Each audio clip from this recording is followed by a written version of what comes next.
Sa mga babiyahe, lalo na ngayon pong long weekend, naku, ingatan po ninyo ang inyong mga bagahe. Sa NAIA Terminal 3 kasi, nahuli kam ang pagtangay sa maletang nakalimutan ng isang pasahero. Galing Cagayan de Oro City ang cosmetic manufacturer na si Maricor Flores at nag-aabang na lamang dumating ang kanyang sundo. Nang dumating na ho, agad siyang sumakay. Akala raw ni Flores ay nakuha ng driver niya ang maleta. Pero hindi pala ito naisama sa mga naipasok sa sasakyan.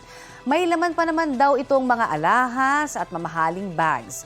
Maya-maya lang, isang lalaki ang umupo sa tabi ng maleta. Hanggang nilagay niya ito sa isang trolley at lumipat ng pwesto. Ilang saglit lamang umalis na ang lalaki, dala ang maleta. Hinahanap na raw ng airport police ang lalaking kumuha ng maleta ni Flores. Nag-alok naman siya ng 500,000 pesos na pabuya sa makapagtuturo sa lalaki. Balita ko, may tututukan kayo tuwing 10:30 a.m. sa GTV. Alamin ang mahahalagang balita at impormasyong dapat niyong malaman sa Balita Ko tuwing Lunes hanggang Biyernes. Mag-subscribe din sa GMA Integrated News sa YouTube.